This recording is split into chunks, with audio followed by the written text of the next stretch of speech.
안녕하세요, 수험생 여러분. 저는 여러분들과 함께 LH 한국토지주택공사 의사소통 능력 같이 공부하게 된 강사 김지영이라고 합니다. 이번 시간부터는요, 우리 기출 예상 문제 풀어보면서 문제 유형과 어떻게 하면 좀 속도를 내서 풀 수 있는지 그런 팁들을 좀 설명해 드리면서 시작하고자 합니다. 자, 먼저 1회 예상 문제 의사소통 능력은요, 1번부터 18번까지로 이루어져 있습니다. 자, 첫 번째부터 세 번째 문제까지는요, 흐름상 빈칸에 들어갈 수 없는 단어를 고르는 이런 문제인데요. 자, 어쨌든 여기 보기에 나와 있는 1번부터 5번의 단어들을 먼저 확인을 하시고 이 문맥상 알맞은 단어들을 집어넣어 보면 되겠죠. 자, 읽어보면요, 재배에 기르는 거죠. 소비, 저장, 방문, 부족, 이런 키워드를 가지고 있습니다. 자, 읽어볼게요. 툰드라 지역은 추운 날씨 때문에 음식이 잘 상하지 않아 사람들은 사냥한 고기를 날로 먹는 것을 즐긴다.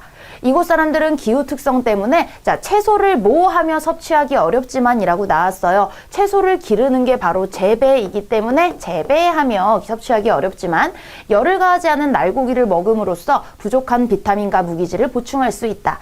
또한 식량이 모할 때를 대비하겠죠? 바로 부족할 때를 대비하겠죠. 부족할 때를 대비하여 고기를 냉동 건조 훈제하여 자, 미리 대비해서 저장해 놓는 거겠죠? 저장하기도 한다. 최근에는 이러한 툰드라 지역의 독특한 음식을 체험하기 위해 많은 관광객들이 들어가고 방문하고 있는 겁니다. 자, 그래서 소비는 들어갈 곳이 없네요. 자, 두 번째 보기 키워드 보시면 개선, 더 나아진 상태로 가는 게 개선이고요. 비교, 비슷한 거, 관계, 그 다음에 상태, 열악은 안 좋은 상황을 이야기하죠. 자, 그럼 여기도 내용 한번 읽어볼게요. 우리는 끊임없이 자신의 무엇을 모니터링한다. 자, 여기에서 집어넣었을 때 자기의 상태가 가장 적절하겠죠. 나머지들은 적절하지 않고요. 자기 상태를 자신이 모니터링을 한다. 자신이 타인보다 못하지 않은가, 현재 자신이 과거의 자신보다 뒤떨어지지 않는가를 자, 두 개를 서로 어떻게 하고 있죠? 비교하고 있습니다. 이를 통해 우리는 타인보다 우위에 있거나 과거 자신에 비해 만족감을 느낀다고 했으니까 더 좋아졌을 때 만족감을 느끼는 거겠네요. 개선되었을 때 만족감을 느낀다. 반면 남들보다 낮은 위치에 있거나 현재 상황이 과거보다 떨어졌을 때 불행하다고 느끼기 때문에 열악할 때 불행하다고 느낌으로 관계를 나타내는 단어는 들어갈 자리가 없습니다.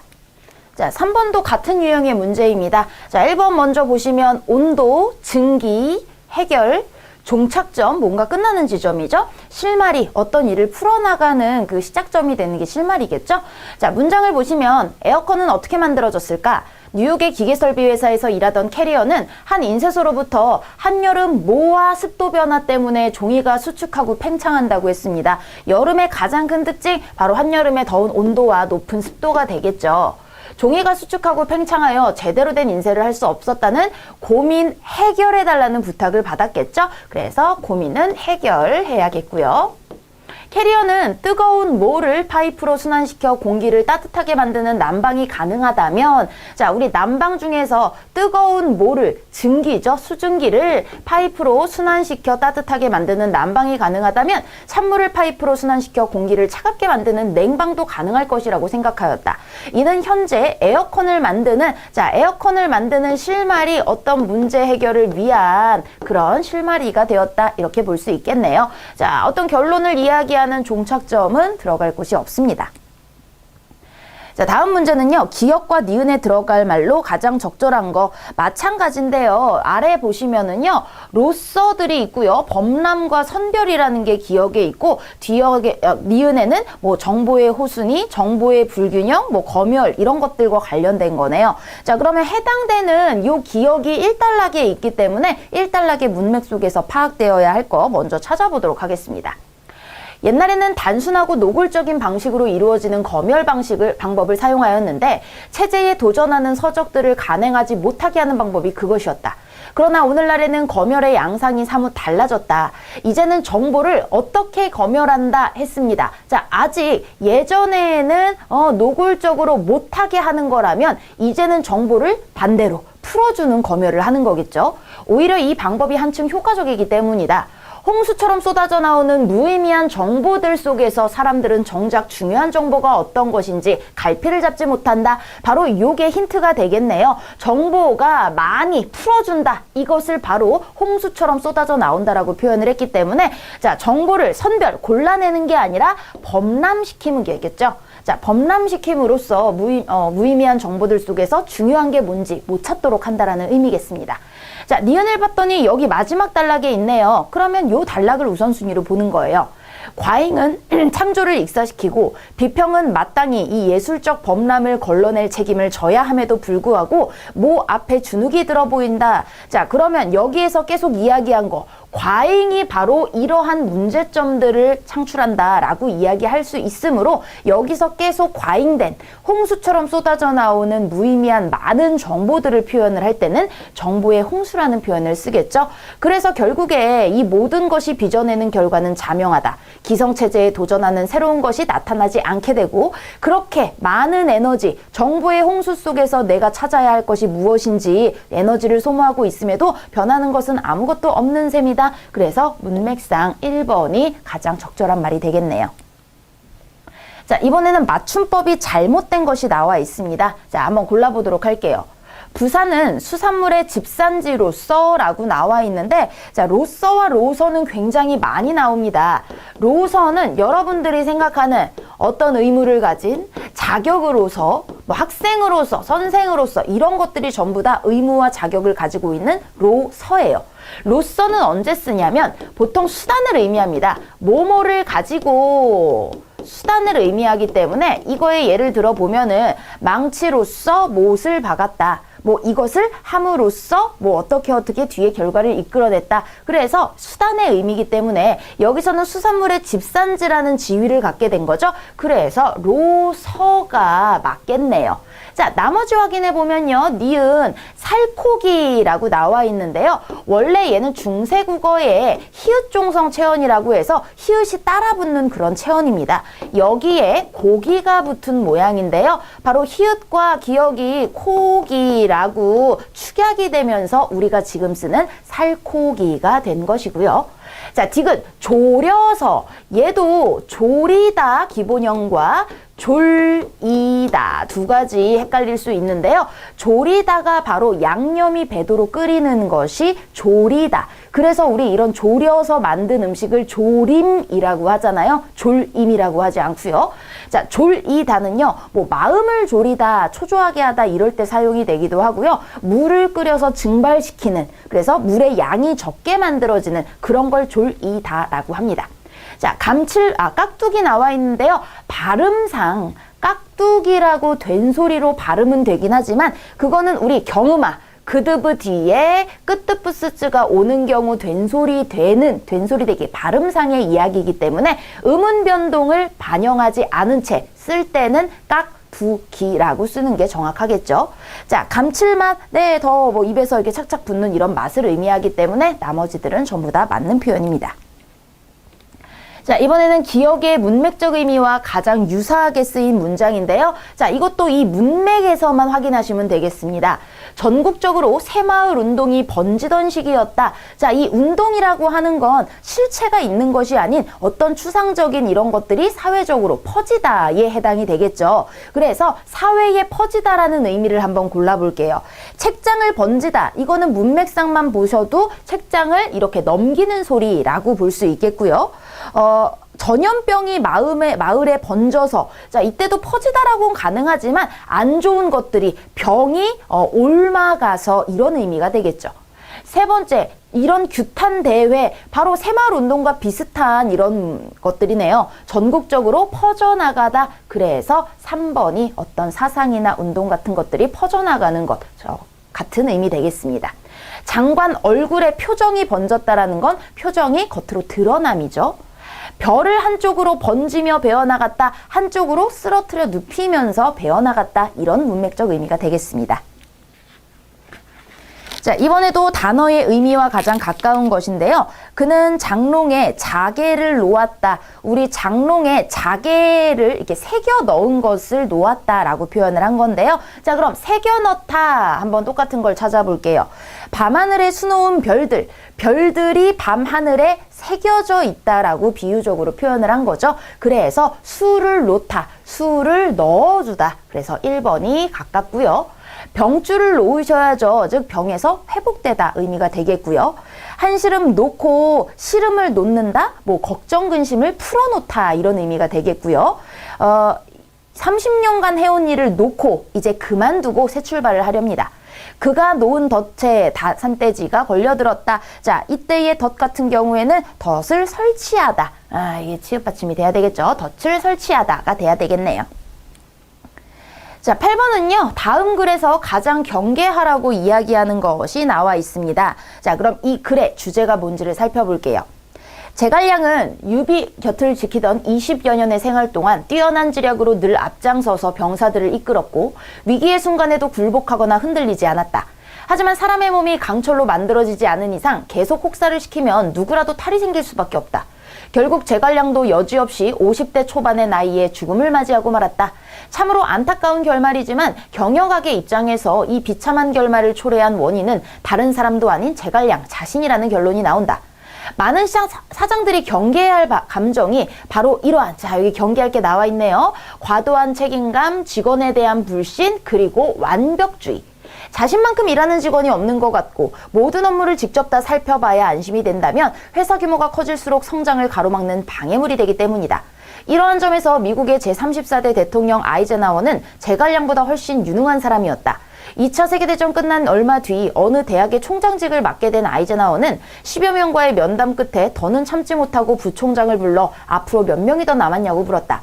아이젠하워는 앞으로 63명이 더 남아있다는 말에 크게 놀라며 맙소사 이보게 내가 연합군 총사령관으로 있을 때 인류 역사상 가장 큰 규모의 군대를 이끌면서도 딱 3명의 장군에게 보고를 들으면 모든 것이 파악되었는데 그런데 한 대학의 총장이 이렇게 많은 사람의 보고를 들어야 한다는 건가? 나머지 일정을 모두 취소해주겠나? 이렇게 얘기했대요. 자, 그렇기 때문에 여기에서 지금 이야기하고 있는 경계성, 성실성은 아니죠. 우리가 경계할 내용이 없고요. 완벽주의 있습니다. 그죠? 이타주의는 다른 사람을 먼저 생각하는 거기 때문에 관련 없고요. 도덕성과 협동성도 드러나지 않았기 때문에 여기에서 이 세 가지 중에 나온 것은 완벽주의밖에 없겠네요. 자, 이번에 빈칸에 들어갈 단어인데요. 단어의 관계 문제입니다. 고의는요, 일부러 한 거죠. 과실은 말 그대로 실수입니다. 그래서 일부러인지 실수인지 얘네는 반어 관계가 해당이 되겠구나. 자, 그럼 좌천의 반의 관계에 되는 거, 좌천이라고 하는 거는 나의 자리가, 지위가 낮은 곳으로 떨어지는 거, 뭐 어디로 좌천됐다 이런 표현을 쓰잖아요.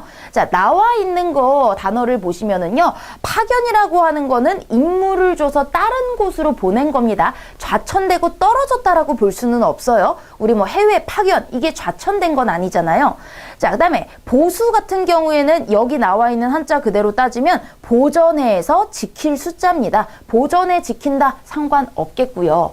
자, 천적. 이때 귀양갈 적자예요. 자, 귀양간다라는 거 죄를 지어 쫓겨난다라는 건데 좌천과 비슷한 표현입니다. 하지만 우리는 단이어를 골라야 돼요. 자, 퇴임 말 그대로 자기의 어떤 위치에서 물러나는 걸 퇴임이라고 하고요.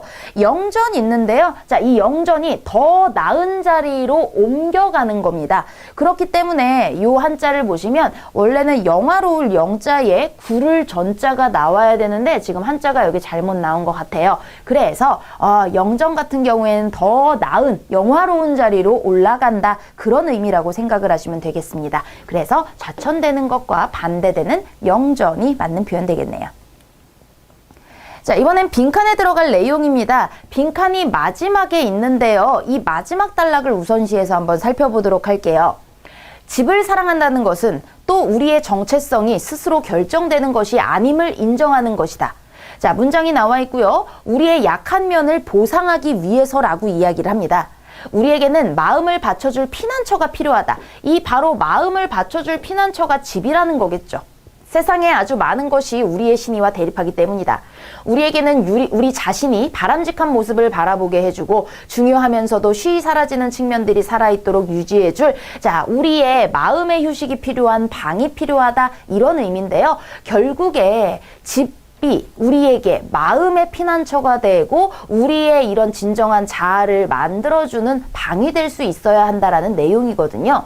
자, 첫 번째 보시면 벽지, 벤치, 그림 등을 진정한 자아의 실종을 막도록 배치해야 한다라고 나와 있는데요. 여기서는 이 마음을 받쳐주는 것에 이 포괄적으로 들어갈 수 있는 것들은 없죠. 게다가 자아의 실종을 막도록 배치하면 약한 면이 보상되고 우리의 마음을 받쳐줄 피난처가 된다라고 연결시킬 수는 없으니까요.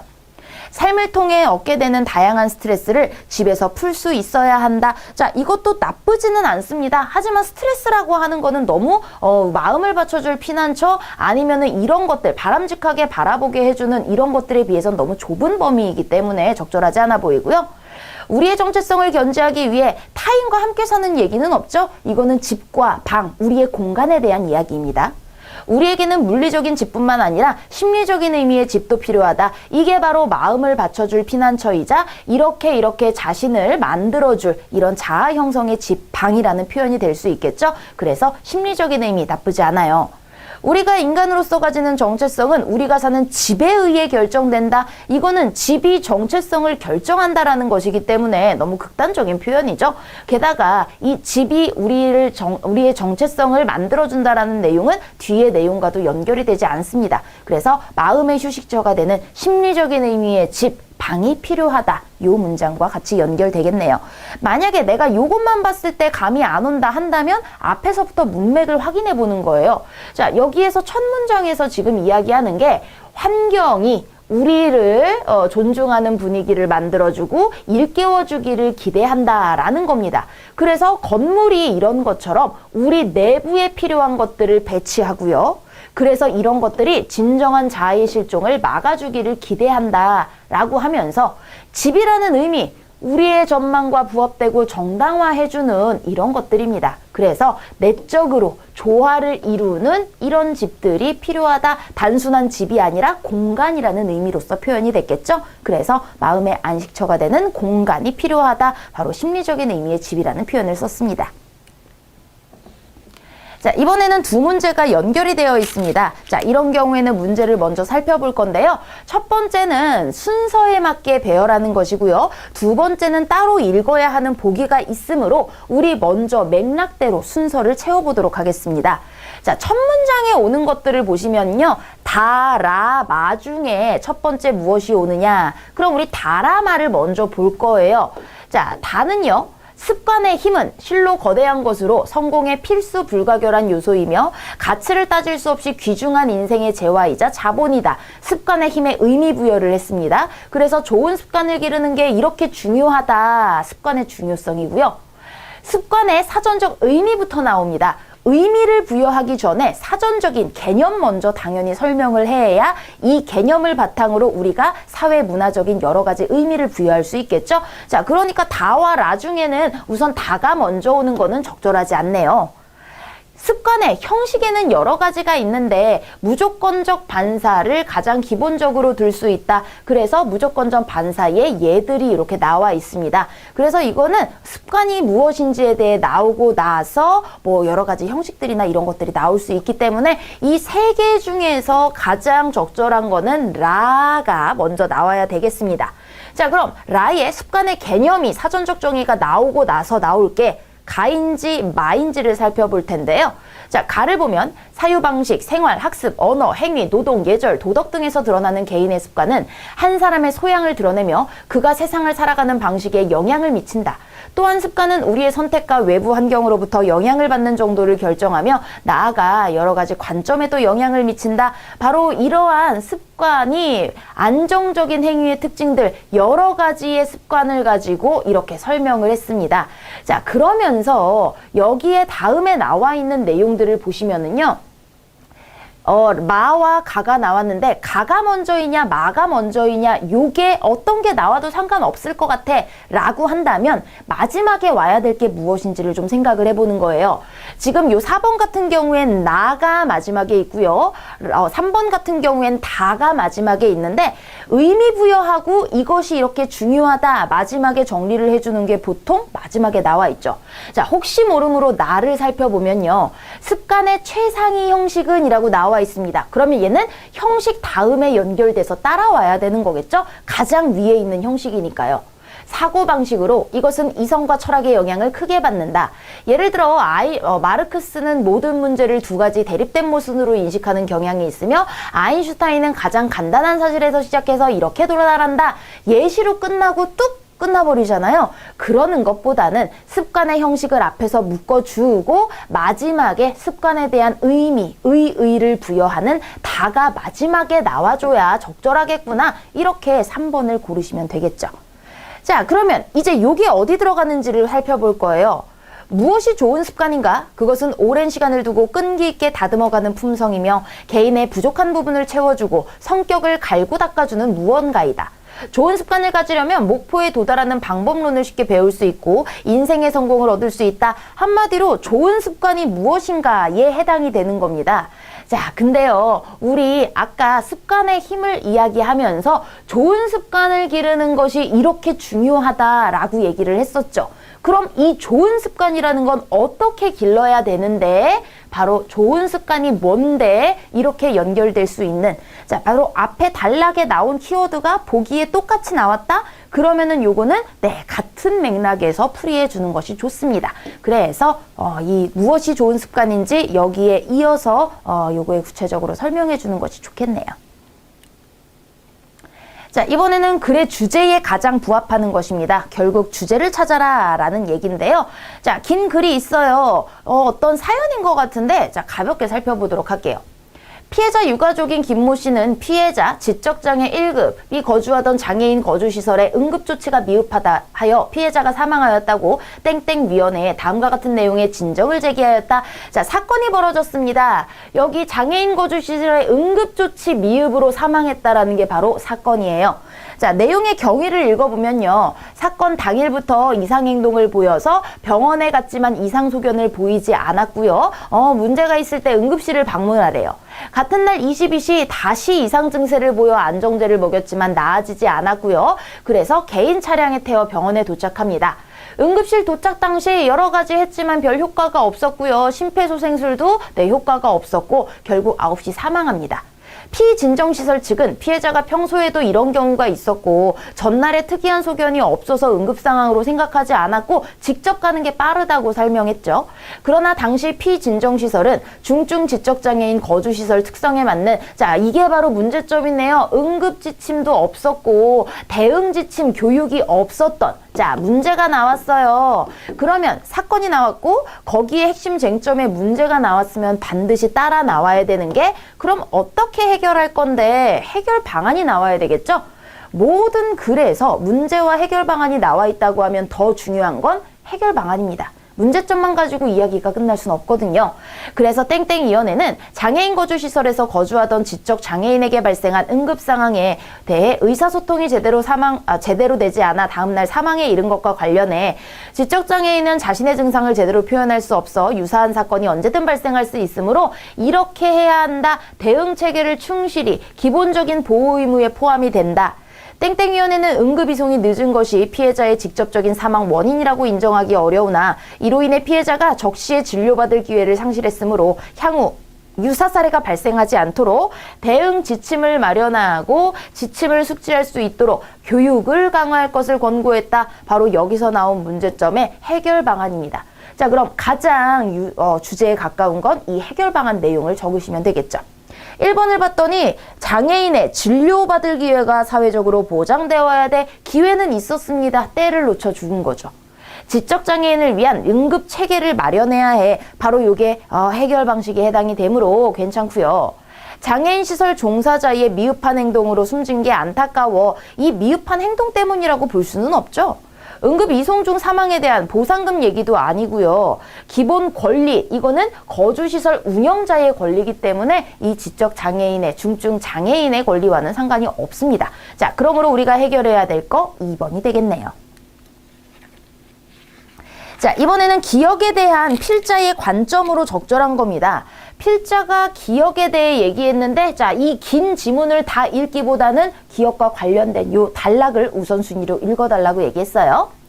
자, 그러나 최근 섬에 사는 야생조류들은 문명 발전에 속절없이 당하는 신세로 전락하고 말았다. 여기 쓰인 단어만 보더라도 이 문명이 발전돼서 자연이 파괴되고 있구나, 부정적으로 보는구나 알 수 있겠죠.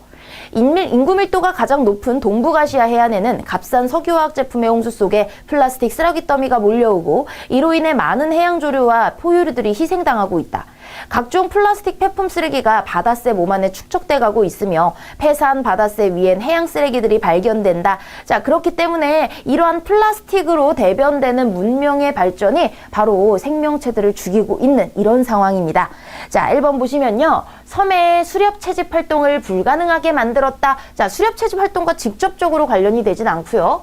섬의 문화를 개방시켰다? 문화 개방과 상관없습니다. 인간과 자연의 공존 방식을 연구해서 같이 사나요? 아니죠. 자연이 피해를 보고 있습니다. 기후변화에 대한 대응책, 기후변화와 상관없고요. 섬에 사는 생물들이 환경에 적응해 생존하는 걸 어렵게 만들었다. 바로 생물들의 생존을 어렵게 만들었다라는 5번이 바로 우리가 문제점으로 지적해야 될 부분이 되겠습니다. 자, 이번에도 두 문제가 연결이 돼 있는데요. 첫 번째 연결 문제는요, 내용일치이기 때문에 우리는 내용일치를 우선순위로 보고 전체적으로 한번 읽을 거고요. 자, 기억부터 리을 중 다음 설명. 자, 보시면 남에 의해 동작을 하게 된다. 바로 피동, 동작을 남에 의해 하게 된다, 당한다라는 거죠. 우리 읽어가면서 피동사에 해당하지 않는 거를 바로 골라내면 되겠죠. 결국에 이 문제를 풀면서 우리 두 번째 문제 같이 해결이 가능합니다. 자, 이 피동 문제를 풀기 위해서 하나만 말씀을 드리면요. 자, 피동사에는 두 가지가 있습니다. 파생적 피동과 통사적 피동이 있는데요. 자, 파생적 피동이라고 하는 건 우리가 많이 외웠던 뭐 이희리기 우추 이런 거 있잖아요. 그래서 접사, 이희리기를 붙이거나 혹은 체언에 되다를 붙여서 피동사를 만드는 요게 하나의 단어가 되는 거예요. 파생어가 되는 거죠. 통사적은 어지다 라는, 통사라고 하는 거는 문장 구조입니다. 어지다가 붙거나 하게 되다.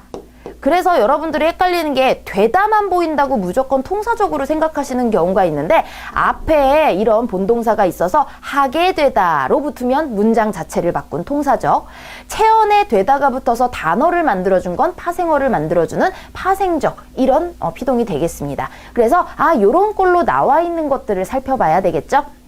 자, 그러면 우리 우선 내용 일치를 풀기 위해서 여기에 키워드들을 살펴보도록 하겠습니다. 새로 만든 하이브리드 촉매는 기존 촉매보다 광효율이 15배 높다. 광효율 15배. 기존 이산화티타늄 공정은 고온 고압의 기체를 다뤄. 자, 기존에는 위험성이 크다. 기존 촉매는 자외선만, 가시광 촉매는 실내에서도 작동이 가능하다. 아나타제, 루타일, 이산화티타늄의 부산물로 연료, 메탄올 등의 유용한 화합물을 만들 수 있다. 하이브리드 촉매는 이산화탄소 산소 변환 과정에서 메탄 없이 일산화탄소만 발생시켰는데 이는 부산물을 단일한다는 점에서 자, 일산화탄소만 발생시키고 경제성이 높다. 하이브리드 촉매 이야기입니다. 자, 그럼 틀린 거 찾아보도록 할게요. 경제성을 대폭 높인 이산화탄소 제거 촉매가 나왔다.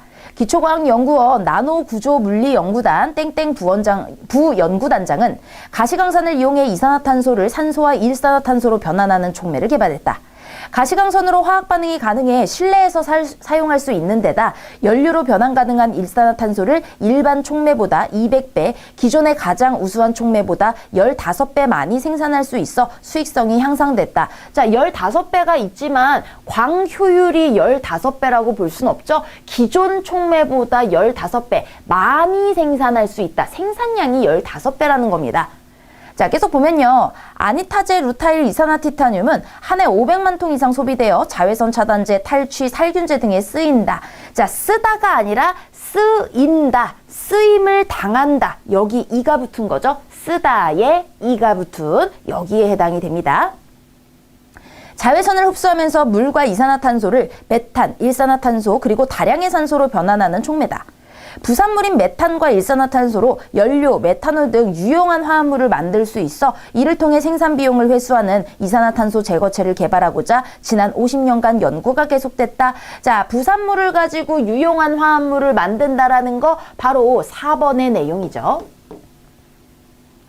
특히 가시광선까지 흡수하는 가시광 촉매는 자외선만 흡수하는 기존 촉매보다 많은 에너지를 활용하면서 병원, 지하철 등 실내에서 작동의 핵심 과제로 여겨졌다. 자, 이렇게 실내에도 작동이 가능하다라는 기존의 것과 이야기한 3번이 나와 있네요. 자, 근데 여기 여겨지다. 기본형은 여기다죠. 여기다에 어지다가 붙은 바로 요 케이스가 니은에 해당이 되겠네요. 자, 계속 읽으면 연구진은 지난 9월 아니타제, 루타일, 이산화티타늄에서 아나타제 결정을 환원해 가시광선으로 작동하는 촉매 비결정 아니타제, 결정 루타일, 이산화티타늄 제조에 성공하고 저자 이름을 따서 땡땡땡의 블루 이산화티타늄으로 이름 붙였다. 이번 연구에서는 땡땡땡 블루 이산화티타늄을 개선해 메탄 없이 일산화탄소만 생산하는 촉매를 개발하는 데 성공했다. 연구진은 촉매 효율을 향상시키기 위해 촉매가 빛을 흡수하며 생성하는 전하의 수와 이동성을 향상시키고자 실험을 고안했다. 땡땡땡 블루 이산화티타늄의 다른 물질을 도핑해 불균일한 구조를 만들면 전하 생성이 증가해 광효율이 향상될 것으로 예상했다. 연구진은 도핑 재료로 일산화탄소 발생률을 높일 수 있는 은을 포함해 3가지 후보물질을 시도하고 가장 안정적인 조합인 텅스텐 산화물과 은을 도핑해 하이브레드 촉매자 이렇게 만들었습니다. 이렇게 만들어진 하이브리드 촉매는 흡수된 빛 중 34.8%를 촉매 변환에 활용하는데 이는 기존 촉매보다 3배 높은 광효율이다. 자, 광효율 얘기가 여기서 비로소 나왔네요. 3배 높다고 그랬죠? 그래서 15배는 앞에서 나온 생산량입니다. 그래서 일치하지 않는 거 우선 우리 여기 골랐고요. 나머지도 찾아보면요. 또 이산화탄소 산소 변환 과정에 메탄 없이 100% 일산화탄소만 발생시켰는데 자, 부산물을 단일화하는 경제성이 높은 얘기 5번에 있었죠. 일산화탄소 양은 기존 이산화티타늄 촉매보다 200배, 학계에서 보고된 가장 우수한 촉매보다 15배 많이 발생하고 기존 이산화티타늄 공정이 고온고압의 기체를 다뤄 위험성이 크다라는 자, 이번의 내용까지 다 찾아봤습니다. 자, 그럼 이제 우리 디귿 찾아야 되겠죠? 우수한 성능을 보였다고 밝혔다. 자, 이때는 단어 자체가 무언가를 겉으로 드러내다, 밝히다 라고 생각을 해야 되겠죠. 기본형. 그래서 밝혔다. 이거는 어떻게 보면은 밝히게 되는 게 아니라 이렇게 밝혔다. 말 그대로 이렇게 발표했다. 이런 뜻입니다. 당한 게 아니에요. 특히 이런 게 헷갈린다 하면은 주어와 서술어의 관계만 생각해 보면 쉽거든요. 여기에 주어를 보면은 여기 누가였죠? 부연구단장이 밝혔다. 그러면 얘가 직접 밝힌 겁니다. 당한 게 아니라. 그렇기 때문에 얘는 당하는 피동이랑은 상관이 없구나. 자, 리을을 보면은 계제라고 하는 명사에 되다가 붙은 바로 요 체언에 되다가 붙은 형태가 되겠죠. 자, 그래서 5번은 없다네요. 자, 그렇기 때문에 우리 3번 체크하고 2문제 해결을 했습니다. 자, 이번에도 2문제 연결이 됐는데요. 글쓴이의 의도를 바르게 이해하지 못한 사람, 이것도 내용일치 문제나 마찬가지고요. 기억의 의미로 적절한 것들, 자, 그러면 이것도 기억의 의미를 읽으면서 우리가 생각을 해봐야 되겠네요. 자, 어쨌든 우리 그럼 글쓴이의 의도기 때문에요. 한국어는 상대와 자신의 지위를 확인할 수 있는 언어구나. 상대에게 반말을 하면 입원했을 때 병원비를 내줘야 한다는 내용이네. 설마 반말을 하면 병원비를 내줘야 되겠어요? 이거는 문맥상에서도 그죠? 적절하지 않은 것 같죠? 상호 간의 존댓말이 존중받는다는 느낌. 몇몇 고객에게 반말을 들으면 무력감을 느낀다. 글쓴이의 실천으로 존댓말의 가치를 아는 한국어 세대가 오기를 바라고 있어. 그래서 앞으로의 세대에 대한 이런 바람 같은 것들이 나와 있나 봐요. 자, 그럼 우리 요거 일일이 확인하면서 기억이 뭔지 한번 생각해 보도록 하겠습니다. 한국어 사용자들은 사람을 만날 때 대화에 앞서 상대를 높여야 하는지 낮춰야 되는지 먼저 고민한다. 언어가 그걸 요구한다. 한 문장을 말할 때마다 그렇게 상대와 자신의 지위를 확인한다. 바로 상대와 자신의 지위를 확인해야 하는 언어가 그렇게 이야기한다 라고 얘기했으므로 1번의 내용이겠네요.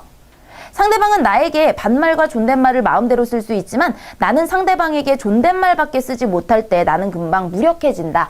바로 이 무력해진다라는 얘기가 예를 들어 콜센터 상담사들을 가지고 이야기를 한 거죠. 그래서 반말을 들으면 무력감을 느끼게 된대요. 자, 그래서 요거 역시 4번의 내용이겠네요. 순종적인 자세가 되고 만다. 그럴 때 존댓말은 어떤 내용을 제대로 실어나르지 못한다. 세상을 바꿀 수도 있을 도전적인 아이디어들이 그렇게 한 사람 머릿속에 갇혀 사라진다. 이 언어의 문제를 해결하지 못하면 상호 존중 문화를 만들 수 없고 그 문화가 없으면 시민사회도 민주주의도 이룰 수 없다. 그러므로 서로 존중하는 이 누구든지 서로 존댓말을 하는 이런 문제들이 바로 상호 존중 문화를 만든다라고 이야기했으므로 존댓말이 존중받는 상호 존중의 문화를 만들 수 있구나. 자, 3번의 내용 여기서 유추 가능하죠. 이 적폐가 끊이지 않고 유전병처럼 후대로 이어질 것 같아 두렵다. 내가 제안하는 해결책은 가족이나 친구가 아닌 모든 성인, 예를 들면 점원, 후배, 부하 직원에게 존댓말을 쓰자는 것이다. 언어가 바뀌면 몸가짐도 바뀐다. 사회적 약자는 존댓말을 듣는 동안은 자기 앞에 최소한의 존엄을 지키는 방어선이 있다고 느낀다. 그 선을 넘는 폭력의 언어를 공적인 장소에서 몰아내자는 것이다. 고객이 반말을 하는 순간 바로 요 이야기와 같이 연결을 시킬 수 있겠네요. 그리고 반말은 가족, 친구끼리 쌍방향으로 쓰는 언어로 그 영역을 축소하자는 것이다. 직장 후배지만 정말 가족이나 친구처럼 친한 관계라면 상대가 나에게 반말을 쓰는 것도 괜찮은지 스스로 물어보자. 상대가 입원했을 때 병원비를 내줄 수 있는지 따져보자. 그럴 정도가 안 되면 존댓말을 쓰자라는 내용이네요. 반말을 하면 병원비를 내주자가 아니라 이 정도로 친한 게 아니면 존댓말을 써야 된다라는 얘기죠. 나는 몇 년 전부터 새로 알게 되는 사람에겐 무조건 존댓말을 쓰려 한다. 그럼에도 불구하고 앞서 말했듯이 상대 나이는 여전히 살피게 된다. 반말을 쓰던 지인에게 갑자기 존댓말을 쓰는 것도 영 쑥스러워하지 못한다. 존댓말과 반말이라는 감옥의 죄수라 그렇다. 그러나 다음 세대를 위해 창살 몇 개 정도는 부러뜨리고 싶다. 다음 세대는 벽을 부수고 다다음 세대는 문을 열고 그렇게 새 시대를 꿈꾸고 싶다. 그렇기 때문에 이렇게 한국어 세대가 오기를 바라는 마음이 마지막에 나와 있었습니다. 자, 그럼 이제 두 번째, 기억의 의미로 적절한 걸 고르재요. 바로 새로운 시대, 얘가 원하는 언어의 문화는 어떻죠?